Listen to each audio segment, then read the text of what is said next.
I sent you guys that video from Kill Tony, and I was expecting shock, and you both were like, like, really? That was really uncomfortable for me to watch. After the 35, well, I'm just happy that there's more people doing collecting. That I thought I was the only one. Yeah, this is okay. So this is the Crownsmen Show, cranky old men drinking beer. Recommendation to watch the episode of Kill Tony featuring Fluffy. So that's your recommendation, not mine. These views represent the beliefs and the values. That was a nasty episode, I'll tell you that. Oh, now it's nasty. Oh wow, Roy really. It was. Roy's really backpedaling as soon as he's endorsing this.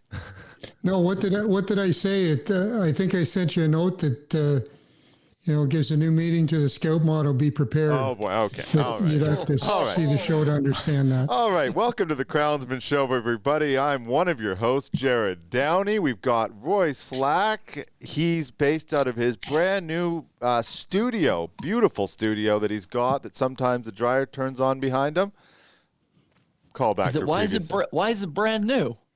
Well, brand new this year. He built this beautiful studio just to do the show with us. We're just trying to keep it clean, Jerry. Yeah. We're just trying to keep it clean around here. Yeah, sometimes Roy, the dog by the way, when you sent through this week's beer, I was so excited because I've been looking at this in the fridge longingly. I was like, yes, finally.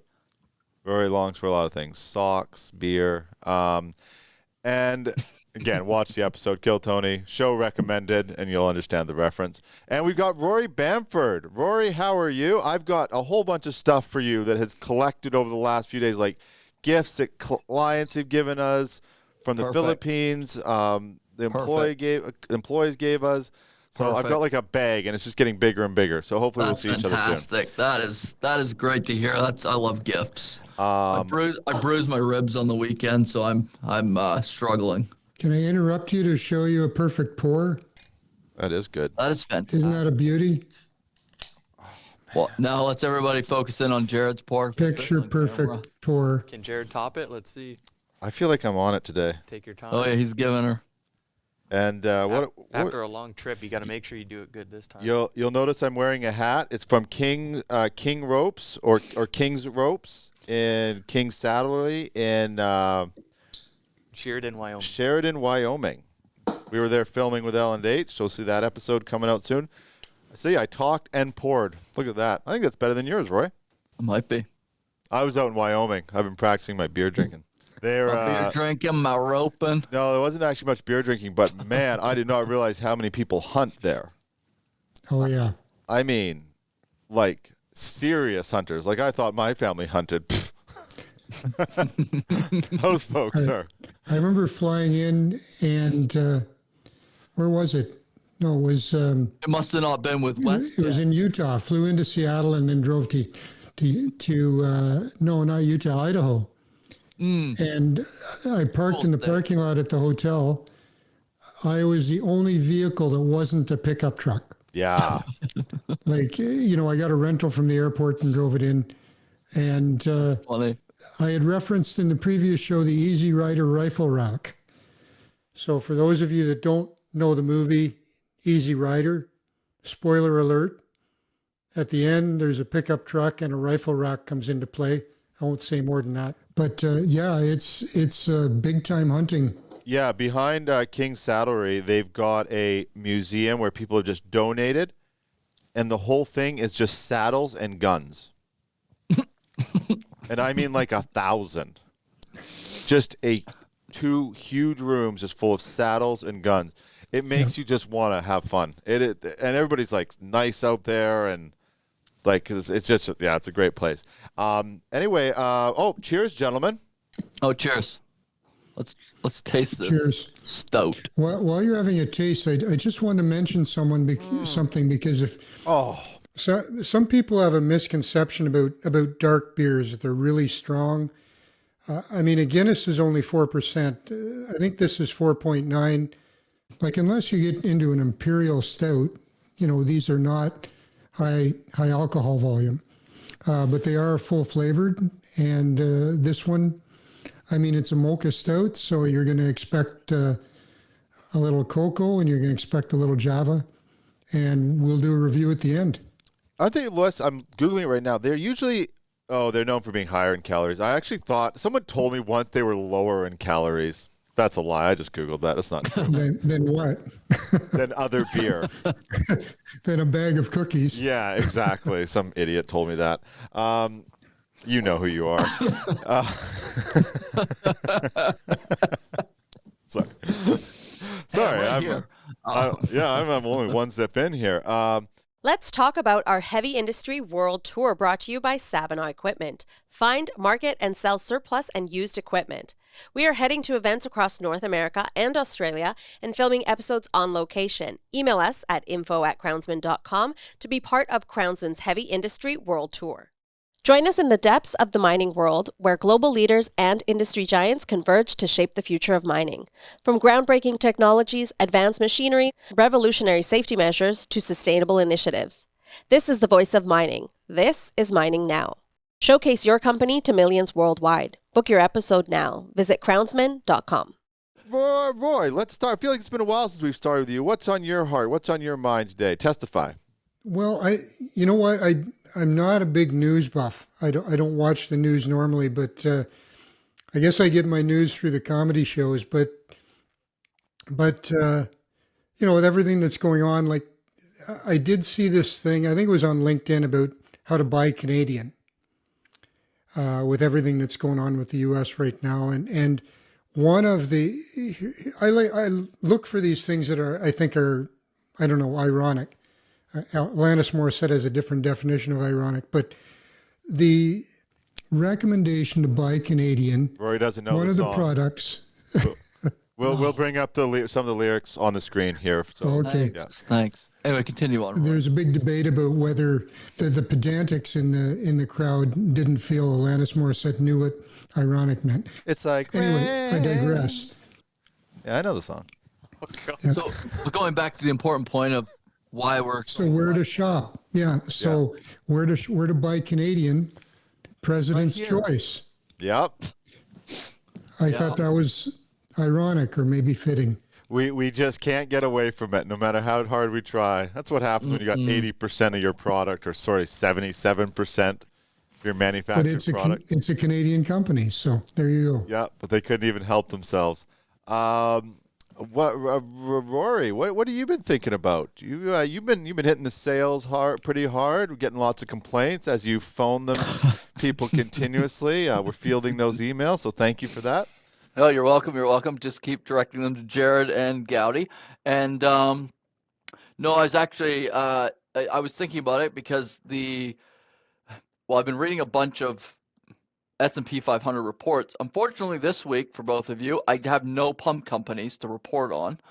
But I was thinking about Patrick Bet-David talking about like a little bit more of like a modern approach to the sales process. And one of the ones he was talking about is the never stop following up method. And you obviously have to be careful about it. You don't want to do it every single week, and you kind of have to gauge like if there is any interest. But it's definitely working, like talking to people like when they want to put out new content, you never really know when they're going to decide, okay, we have a new product or we have a new service, or we're ready to kind of hit the online world and have a massive impact. So that's been interesting. Also managing growth and really prioritizing like the current clients. You need to always be looking for like the next person, or like the next client. But they're like, for our business, we have so many amazing clients. You really have to just keep updating, making sure that do they want to do more content? Like Jerrod was saying, going to L&H and filming more content. People know what they expect. Actually, I can say it now as well. We'll be going to another amazing client has been Fender Dunlop Americas. We'll be going to one of their sites to film as well.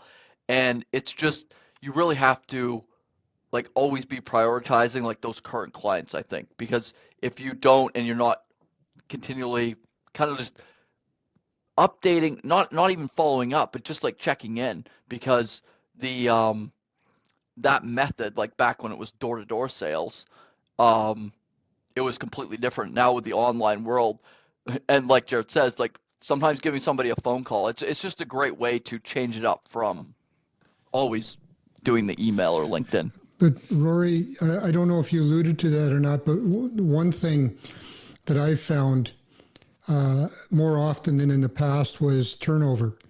What I mean by that is you've built a relationship with a client, and it's a person, right? It's not a company. You build relationships with people. Yeah. And the next year you go back to them and that person is gone. You still have that relationship, but that person could be with another company. It complicates matter. It creates opportunities, but it creates challenges too. And Did you find that a lot in like what you were doing with like that turnover? Just it never ceases to amaze me, like how fast somebody will all of a sudden be like, oh, I really enjoyed working with them, and now they're over there. Yeah. Well, see, I remember when we started a company, it was 1989, and I had a software called ACT, which was a new thing at the time, and it was a CRM, client relationship management, right? Which is what you're talking about, really. And it was to computerize it, and it was a great program, and it would track people, and it would say when was the last time you talked to them, and if you really utilize it, you could hook it up to your phone and the whole bit. I think people really focused on that for a while. I think we've gotten away from that a bit, but in the business you're in, I mean, when you say tracking that, Roy, what do you actually mean by that? Like there's not enough focus on like those relationships. No, I don't mean that. I mean the methodical process, like the process. When was the last time you called George at company XYZ? Right. Or XYZ, if they're in the States.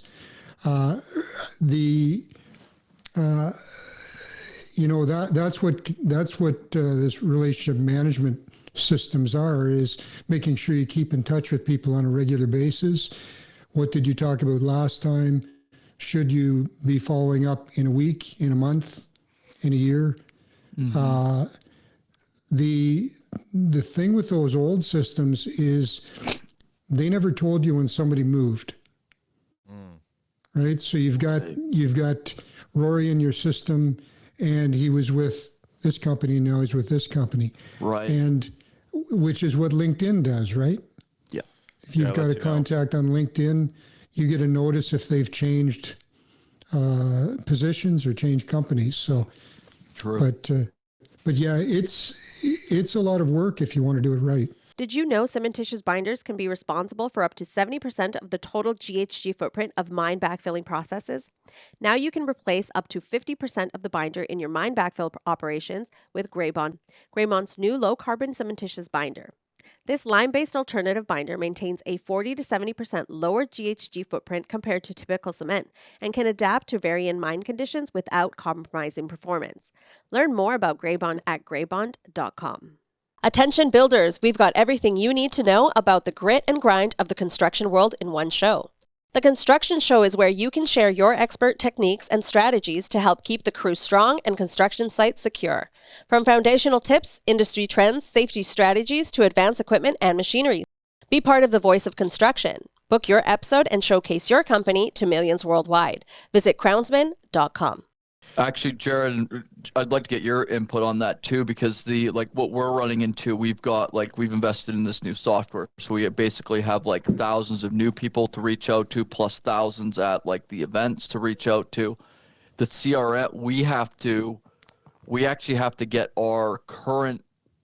basically all of our current workflow or sheets organized enough so we can then use a CRM properly, so we don't have this mess that happens when we start doing as we scale up on the sales side. So it's Jerrod and I are having to do these almost like these manual meetings just to make sure we don't have these big huge errors. Well, when you scale up, and then you start to be busy as a company, it's really easy to let those things go because the work's coming in, you're getting booked. But I think where a lot of companies, when they start to grow, it's sort of, it almost can hide what you're losing because you're getting other sales through the door. Great point. Because Great you're not, point. yeah, but if you were doing it properly, instead of growing by 30%, you might grow by 40 or 50% that year. And we're a small company, so our growth is quite large in year over year. Obviously, bigger companies, small, but I noticed that the good companies, like I've talked to people that work at like Caterpillar, they are just locked in. I mean, not everybody, of course, but or people that used to work there, they're just locked into that sales process. They don't get lazy because they're big. They double down because they're big. And you see the result. I mean, you see the difference of what they've grown to be. So that's the one point. The other, we say about that Patrick McDavid, I think I watched that video, or I've seen him talking about it anyway. Sometimes I don't know if it's everybody. Like some people, they just don't seem like they're going to get stuff done. So I will follow up I will sort of identify the group, even if they're saying maybe, but I feel like there's sort of a winning mentality there. Then I'll follow up for 2 years. But I don't do it with everybody, because I do feel like it could suck a lot of time with people that are just kind of kicking the door down.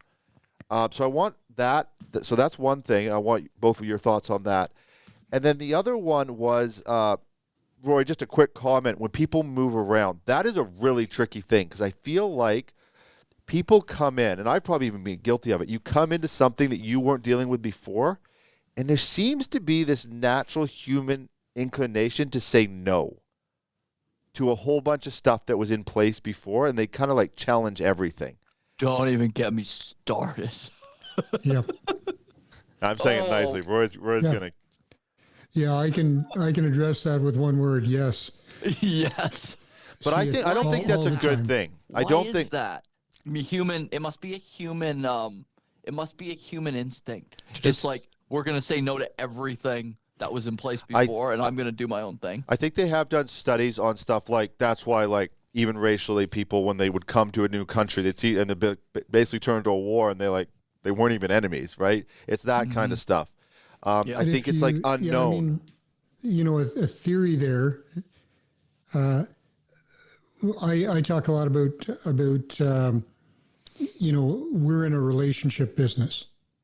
Yeah. You guys are in a relationship business. Contracting is you're building relationships with people, and the contracts don't show that. When you have a contract, it shows nothing about the relationship you have or the level of trust you have.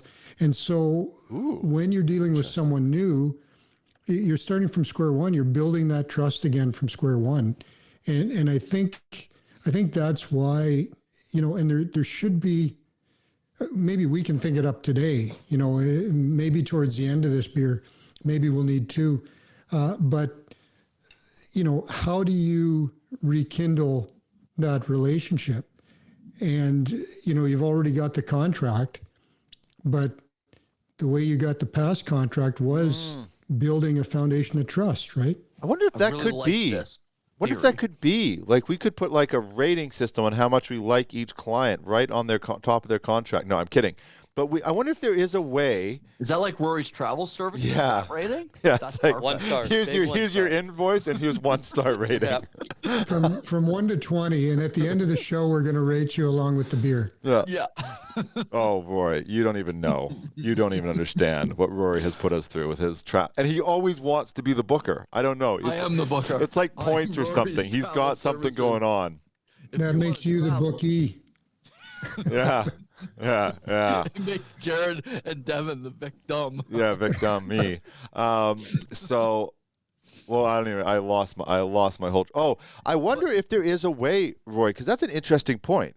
I wonder if there would be a way to, knowing that, to put in your contracts and even in your invoicing systems, a way that what that relationship is could be somehow communicated, even through when they're reading through and they're looking through all this stuff, that there's some way to communicate that to them. What we would try to do on a large project is set up. There's a project management, call it a board for lack of a better word, and certain people from each group that interact, that review the project on a regular basis. Now, if one of those people changes, then somebody new comes into the group, but it's not a one-on-one. So if you've got 3 people from the client's group and 3 people, our partnerships with Indigenous partners. Usually we have a board of 3 and 3 from each group. We go to dinner during PDAC or whenever. We meet a couple times a year. We build a relationship. When somebody changes, it's usually one person. It's usually not the 3, and it gives you a chance to integrate and to rebuild that relationship. You're not starting from scratch. And they can look through even that document. You're talking about actual documentation that they can see. So they have some. Yeah, I mean that's all there. But beyond that, it's we tell stories. Some of them I'm not going to tell here, but that's why we do the show, Roy. It's private. This isn't being recorded. Some corporate memory, of the partnership. And you remember that year we were at the Elephant and Castle, and anyway, I won't go into it. That sounds like a fun place, though. Oh well, I'll tell you after. That's all part of relationships, storytelling and shared experiences. That's actually a really interesting point because, Jerrod, I know you've had it with some of your clients. I've had some. What you said, Roy, about the 3 people is really interesting because it's tough when sometimes you're dealing with a person like mainly one-on-one, especially in ours, like if you're coordinating it through like a marketing manager and then they leave and a brand new person comes in. But from this conversation, what I'm going to try to do on the next one is I'm going to try to immediately get on a meeting or a call to talk to them about the scope, what we were doing, like the whole range, because I think that you might be able to build bridges instead of burning them down. But you could even have documentation about what was the original goal of doing this. Yeah. So that you could say, this is what we were trying to do. This was the original scope. Does this line up with what your mandate is? Reading the negotiation book, don't just assume that they're get them to agree with this or say no. It's actually a shift. Like I can actually think of one very specific meeting that I could tell as soon as I got on the call, this person had a very different vibe, and they didn't go ahead. They moved on, and it was a fairly large client. And I probably could have done a lot better job of saying, this is what we were looking at doing. This is what we were all trying to do before. Now, what is sort of your focus coming in? And accepting those changes that are inevitably going to come. I'll give you the simple acid test. Do you like the person you're dealing with? No, I didn't like that person that much. Because if you like them, damn it, they probably like you. That's simple. That's just human nature, right? I don't have great social skills, so that might not be actually true, but I know for most people. Sometimes I think people like me, and then I realize. This is the problem with that.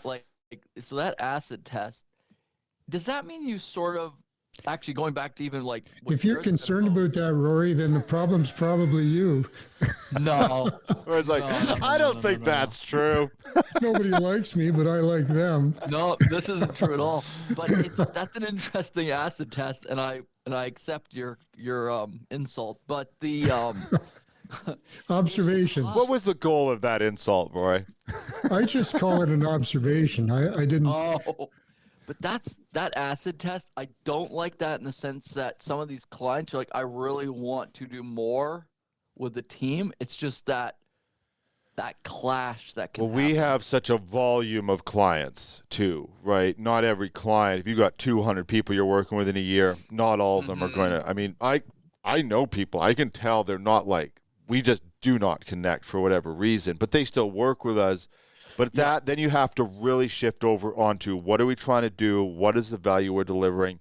You really have to go hard on that stuff, or else they get lost, right? Like you have to shift away from the relationship because the relationship's not there. Mm-hmm. and I've seen it. I personally had to do that because it's just, we just don't connect in the way you hope most clients will connect. I like all of our clients. I like some more than others. But Right. That's the key. That's the key. We're trying to be straightforward on the show. Hey, should I? Oh, there was another thing though that we were. I can't remember what it was. That's fine. It doesn't matter. I actually like out of that just to touch on that the original goal, and then like does it line up with your mandate? I think that's a way to potentially kind of pivot and get them aligned with what the focus is. What I was wanting to cover today was, we've touched on it before. I mean, people write entire books on this stuff, so we won't even put much of a dent in it, but is brand positioning. What do clients expect from your brand? And this is partially coming from when we went on that trip.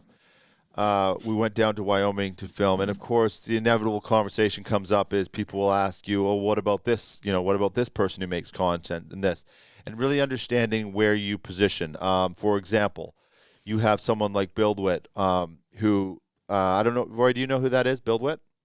No. Aaron Witt. So he goes on site and takes these unbelievable pictures of machines, and it's the next level. He's, as far as I know, the best in the industry. Big following. So.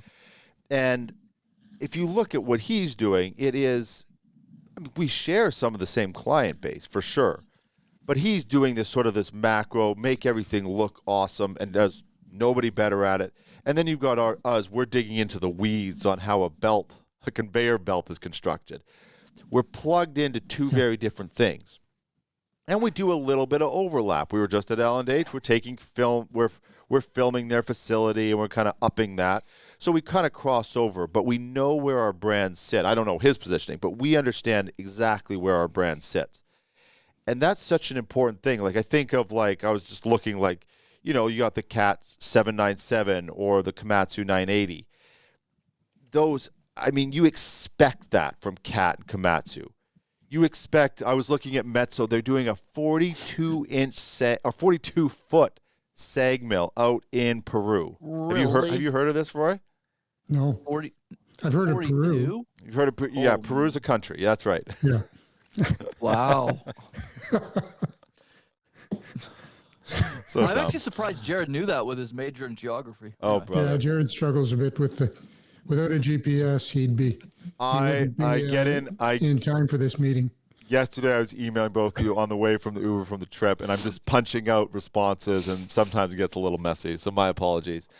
But you expect that from Cat, Komatsu, and we'll put links to some of this stuff too. Yes, please. That sag mill, a 42-foot sag mill. I think it's the biggest in the world. You know what, Jerrod? I look at things a little bit differently, especially after a beer. But when I look at Crownsmen, this may sound corny, but the show like Mining Now, Agriculture Now, the different shows give clients an opportunity to exhibit their passion for their products. Mm-hmm. Yes, people can talk about their products, and this will crush this. This equipment will haul this much a day, blah, blah, blah, right? That's all boring. But when you sit down and talk to some people about how excited they are about their equipment that didn't sound good. Let me rephrase that. How excited they are about the Kill Tony, highly Roy Slack recommendation. Recommended. Wow, I can't even talk today. But I think you know what I mean. Like it's. Oh, I've got something interesting though for this. Yes, go ahead. But it's not a. You can send out a brochure that says all that stuff, but when you see someone, and that's been my experience from interviewing people and hosting a few shows, is you can really see their passion for their product, for the innovation, for what they're trying to do for the industry. And that's the difference. You don't get that in a magazine article. You don't get that in a one-page ad. Yeah. Now I'm doing an ad for you guys. Thank you. Thank you. Yeah, Thank you. Clip it. no problem. And we are proud to bring you cranky old men drinking beer. Cha-ching. There it is, but it's somewhere. I thought I We would have got are. a freebie for that after. We might be able Anyway, to We give- don't want we to might be able breach the give him- contract, Roy. We do not No, want to no, breach We the might be able to contract. give him a goodwill discount. you don't Yeah. want. 1-1. No, you don't want to set a precedent. No, yeah, that's Anyway. not- why would you say that, Roy? That's crazy. Yeah. Anyway, that's why I think the difference lies, because you don't see it in a one-page ad, and you don't see it in a 20-second clip. And we've talked about this before. The long form is where you really see people start to come out of their shell, and it's not the first 5 minutes of the show either. Yeah. Once Yeah. it gets rolling, you see people start to get comfortable. We That's just the had that. beauty. We just Yeah. had that with someone. It was about 10 minutes, and I actually got to talk to her afterwards. She's a fascinating person. I don't want to get specifics. That episode's like still going into production, but fascinating person. Like just Yeah. incredible background, and just has just skyrocketed her career. It's amazing what she's done. But those first 10 minutes, if that's all you watched, that wouldn't be what lands. But by Yeah. the second half, Yeah. she was explaining stuff. So what I did is the other guest had been on before. He was like shoulders back. He was confident, ready to go. He was all excited. So I leaned really heavily on him, let her get comfortable, and then I could focus on her in the second half really heavily, and then all that expertise came out. So it's sort of knowing, too, to not sort of pinhole someone at the beginning. But I was going to say to you, Roy, I was just watching this video yesterday. I actually almost brought it on as a topic, but it was too complicated for me, so I'll just do it at a high level. I was just watching a video about brand positioning, specifically in watches. And there's so you get like a Rolex, which is a brand that everybody associates with quality. There are definitely Rolex nerds and watch nerds that buy Rolex. But it's also a brand that you kind of trust the brand, you know it's quality, and it's got a status symbol. I don't even mean that in a bad way. You just, that's a Rolex. There's a certain bar that you know that someone's got to with that, all that sort of thing. They're not generally someone who can tell you all the parts and pieces of the watch. So they understand that market, and that's where they land. Most of their watches don't even have the open back. You can't even, I don't even know if any of them do. You can't even see in the back. Whereas like an Omega, it shows you the working of it, right? Which Then is there's- fascinating for the engineering. Exactly. But if you're worth $1 billion and you just want to have a Rolex to go on your yacht, that's not what you're thinking about, right? So you just buy the. You might not even go in and get it for all you know, right? But then there's other brands who they're even maybe more expensive. They might be less accurate than Rolex, but their whole thing is the mechanics, and they understand that they want to know that everything's handmade.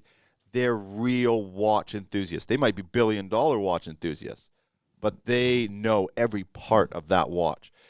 So I do think that's another important thing with brand positioning, is to know, almost to sort of counter what you're saying, Roy, is to not assume that like Fenner Dunlop came on our show and did an episode about one type of belt. Yep. Very specific.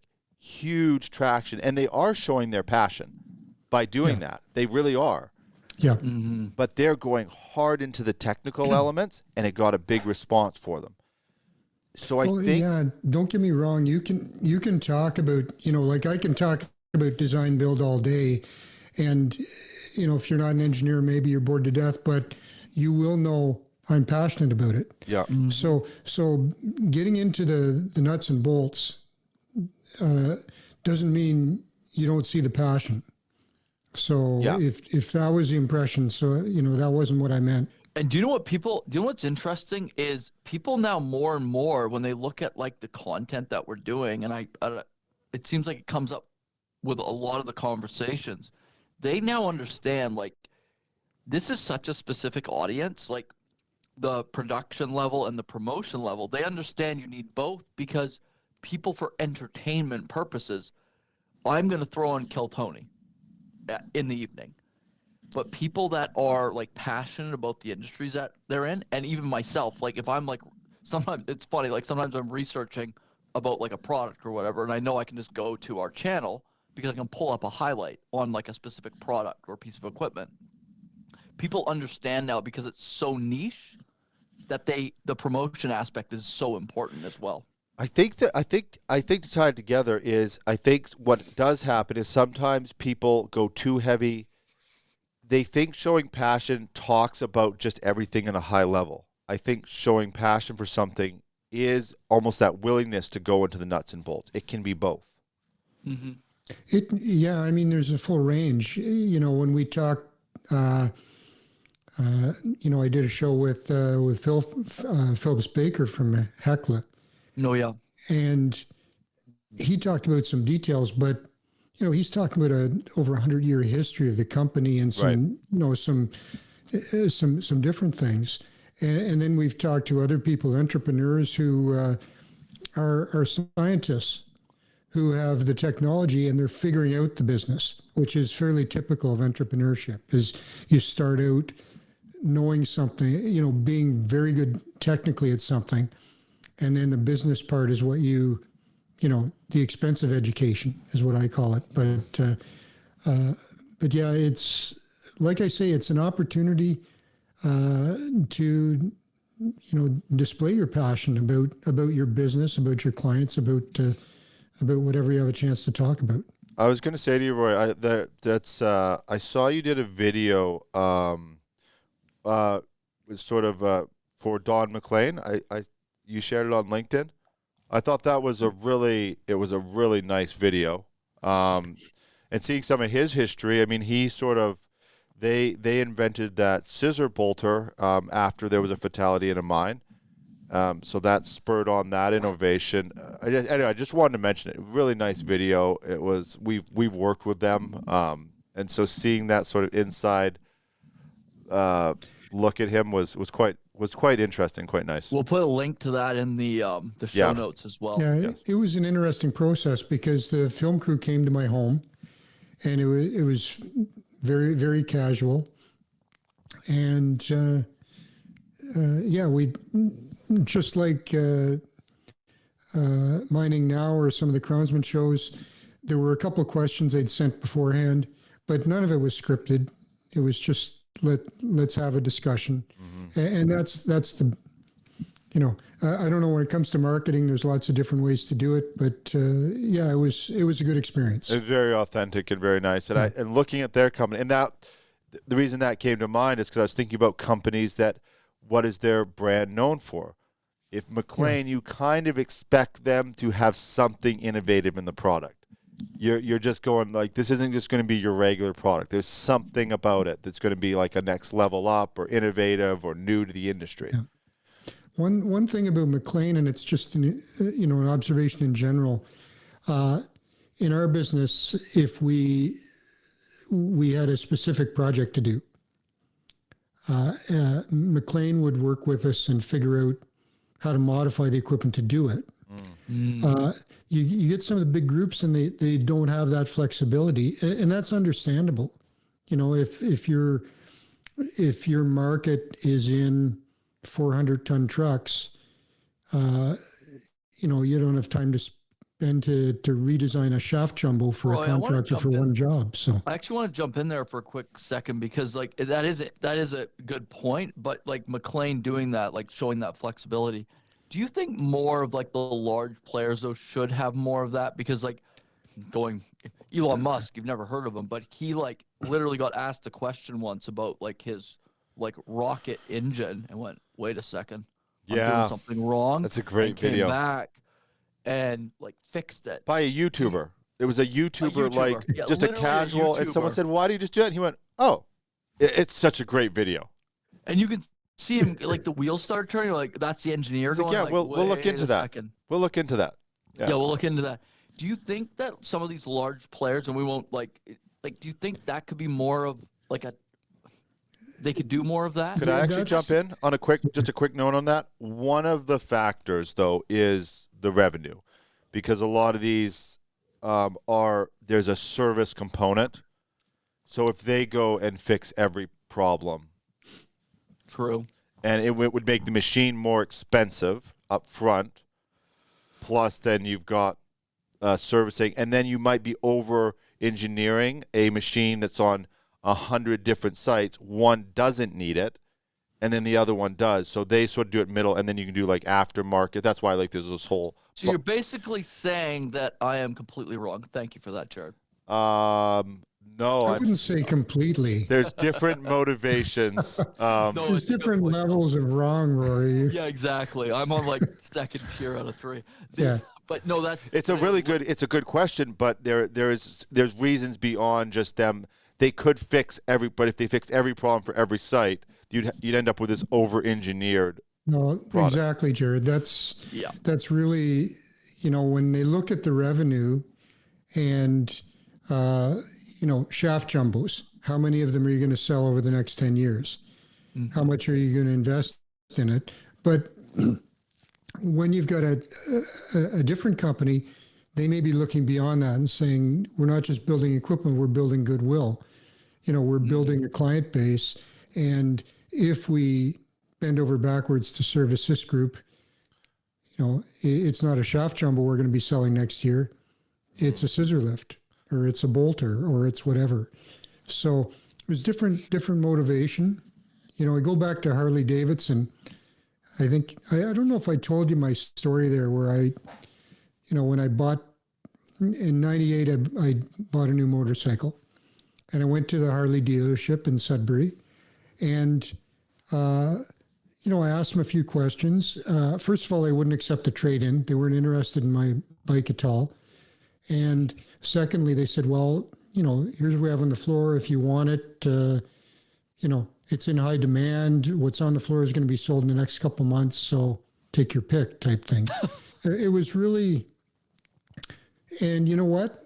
I'm sure they did sell out all the bikes. Sudbury is a popular area for that brand of bike, and I just got turned off and ended up buying a Honda. So yeah, that's a good machine, which I still run. My bike's a 98, and I still have it out. Not right now. A little chilly right now, but isn't that's another example of brand positioning? Yeah, Honda, absolutely. If you buy a lemon Honda, that's a real problem. You buy a lemon Ford, people go, nah, it happens. You'd buy a lemon Honda. Shout out to Ford. Shout out to Ford. Oh, I think they admit they made a few stinkers. Pinto. Yeah, but yeah. But isn't that interesting? Going to Honda and kind of like you have that. Well, you have that taste in your mouth basically from that experience for decades. Yeah, I mean, and I went to the Honda dealership and they said, yeah, we'll take your bike on a trade-in. It's like our first client in 2 months. Yeah, it's they took your bike. What did you have again? What did you have? The bike I had before was a Suzuki.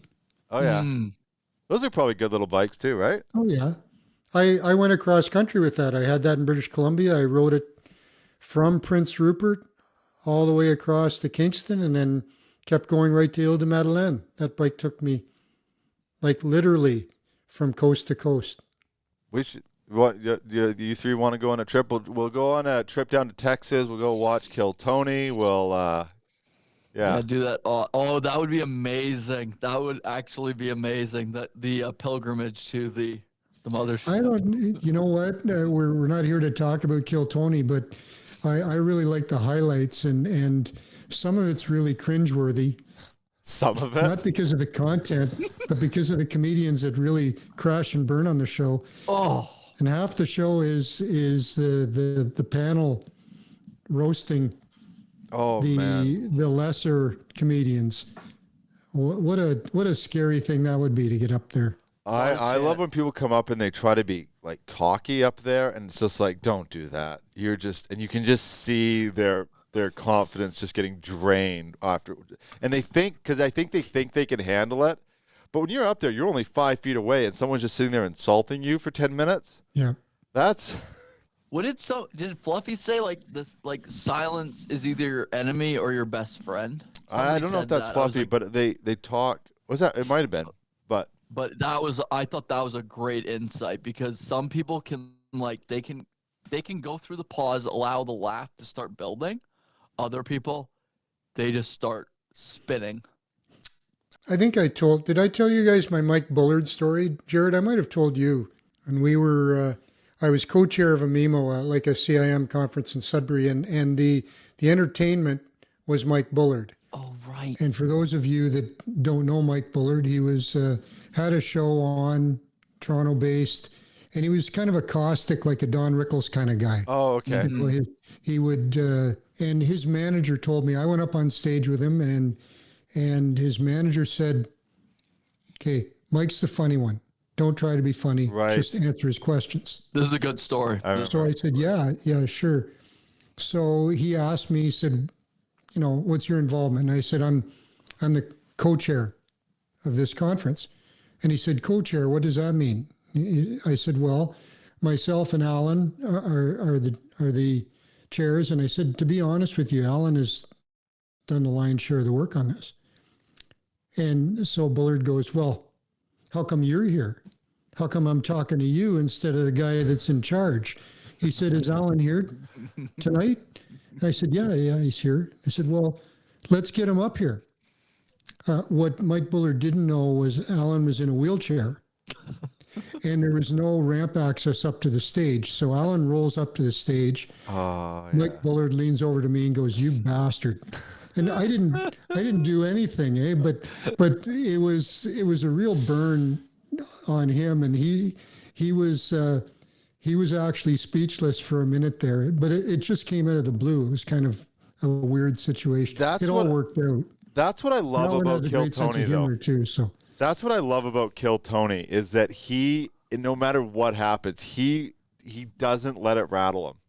Yeah. Like if that came up, he'd start screaming at the staff like, get this guy up here. Yeah, let's build a ramp. He'd have people laying down so that the wheelchair could go over. Like he's just this. Tear down the wall, build a ramp. Yeah, he doesn't let it rattle him, and it makes it just so wild and funny because I think sometimes you can watch it and then you don't realize how crazy that show actually is because you kind of get used to it. Then you go try to watch another show that's tamer and you're like, oh, this is boring. Well, Jerrod, you said about like you can't like the crowd. You can't actually. They have to mic it properly because the crowd is just. Apparently, it's a ruckus in there. Yeah. So we're going down there. We're rolling down on a couple Hondas apparently. I was going to say something. I'm going to stun now. I'm not going to say that. It'll be 3 because I'm not taking either of you guys on the back of my bike. I'll tell you that. Yeah, a couple. Wait, hey, was that a weight joke, Roy? It's the easiest wheelie you'll ever do, Roy, if you put me on the back of that bike. Roy, let's talk about this beer. I love it. It has to be a pretty bad stout for me to not like it. Finally, like I was so happy to get this. I knew it was good. I just knew. To be honest with you guys, I wasn't sure because there's a lot of people that aren't into dark beers or aren't into stouts, and I didn't put it out up front. Wow. But this is nice, eh? I mean, it is a flavored stout. What is SRM and IBU is the hoppiness, and then what does SRM mean? I don't know. What does it say? 38. What does SRM mean for a beer? I'm just curious. So there's something interesting. We were just talking about like watch brands or like education, like the different types of clients. They've actually gone for the beer nerd on this branding. They've given you really specifics, so they know their client base is actually going to read through this. Oh, it's something to do with the light. What? That's hilarious. So what did you think of it, Rory? It's been my favorite. I absolutely loved Perth Brewery. They're still around, I presume? Yeah. Awesome. I loved it. It's by far the best. I would put it up like. They're a very small group. Perth is a very small town between Kingston and Ottawa. I came across this one. We've already reviewed it on Cranky Old. Oh, nice. On our website.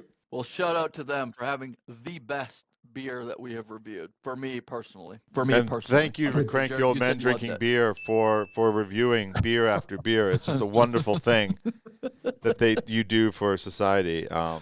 It's a great service. It's a great service. Speaking of service, I feel like the tone of this is going to come out wrong. So now we've already got like little chuckles. Great. This is going to be a disaster. We were leaving the airport and, Rory, you got to stop. I hate when I know. You're going to get in I hate trouble. when I know you. Continue, Jerrod. We were waiting for our bags, and it was the Invictus Games cruise. Rory. Anyway, it was the Australian and the Ukrainians were both coming, and it was. Let's just say the Australian team didn't look like they'd had a lot of action recently. Oh man, I was like, it's a little different when you get up close because they were right beside. They were very recent. God, you can tell these guys had just come out of combat. It was wild. What? Oh, the Ukraine guys. Oh yeah, yeah. Wait, missing legs and all kinds of stuff. Just seeing, I know I teed it up with a few chuckles. Yeah, but the actually seeing these men and some young men too, it was you kind of realize how horrible. So, but best wishes to everybody doing the Invictus Games. I think it must be in Vancouver. I didn't even know it was here. I didn't know it was going on either. Yep. Is it here? Vancouver and Whistler. Oh, it starts February 8th, so a couple days. So they're all coming in. Yeah. 8th to So 16th. this might come out after that, but if you ever go chance, I've never really paid much attention to it. Next time I get a chance, I'm definitely going to try to check it out because it's quite something they've put together. It's a good thing. Okay, rating, Roy, on this beer. Rory laughed at that, by the way. Let's clip that. Yeah, no kidding. Yeah, Unbelievable. thanks, guys. Thanks. I actually forgot what Invictus. I forgot the games, and I'm like, this is not gonna go. This is not gonna end well. I set it up. I knew what I was doing. Yeah, you got me. It's payback for what he put us through. Yeah, what he put us through in the stupid travel, Rory. Rory, how do you rate this beer? 19. Whoa. I'm going to give it. No, I'm not going to give it 9. No, if I had to do a Guinness or this, I'll give it a. I'll give it a 6. I'll give it a 16. I'm giving it a 16 as a stout, though. Is that how you rate it? Is that a fair way to rate it? A 16 is a what? As it's a stout, right? Yeah. So what is a Guinness? What is a Guinness? By the way, is that Guinness a stout? is a stout, right? Right, Rory? Guinness is a stout. So as a stout, I'd give it a flavored. This is a flavored stout. This is a chocolate mocha Yeah, stout. 19. Yeah, 19 for me. I'll give it a 16. I wouldn't drink a pack of them, but I just love the. Yeah. That's a good point. Yeah, just have one of these. I don't know how somebody would do a 20, but I would just put this up there. If I'm grabbing a stout, I'm like, try this one. Apparently, awesome. a Guinness poured in Ireland is unbelievable. So that might be the 20 right there. That might be. It probably is. So this got a 17, and nice. Oh, that's a big rating for you, Roy. What's that? That's a big rating for you. It is, because I haven't gone above 18, to be honest. But this got a 17. The only difference is if it went nitro, and what I mean by that, like a Guinness on draft has that creamy, has that this on nitro difference. This isn't a nitro stout, but I really enjoy this. I gave it a 17. They should do that with this one. Get it all creamy and delicious. What is that ball that they put in there when you? Yeah, the widget. What does it do? I've had people explain that it never sticks. Yeah, I don't know. Oh. I just drink them. Jerrod, it releases, so like the nitrogen, when you open it, it releases it. Oh, is that how that works? Yeah. Okay. I did look it up. You shake the can a bit, which you don't do with any other beer. No, you don't shake a Guinness can, do you? I don't know these things. Don't trust Yeah, Roy do it. Yeah, do it. I feel like after Rory laughed at people who've done military service, kind of killed the vibe of the show. That was really gross, Rory. That was really gross. I don't get to use that word enough. Sorry, everyone. Silence, awkward silence. That's what you get for. Okay, I admitted that I set set it up. I admitted that it was on me. Silence. Oh man. But you set him up for that, Jerrod. You came in with a totally digressed and something, and we were laughing about something else, and all of a sudden you're all serious about something about. I waited all show. For the opportunity to do it. Gentlemen, love doing this show. Laugh. What? No, No, you kept it. You kept it real stoned. Yeah. I think you could tell I was. Okay, gentlemen, thank you. Thank you, Devin. It was great traveling with you. Go easy on the booze next time. Yeah, man. sorry, Wow. went a little too crazy.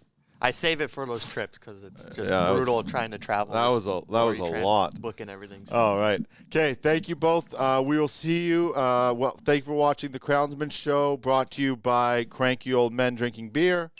Number 3. It's the third time this. Third time. Man, Perfect. drive that new Corvette. Buy that new Corvette pretty soon. Okay. Thank you. We'll see you on the next episode of the Crownsmen Show.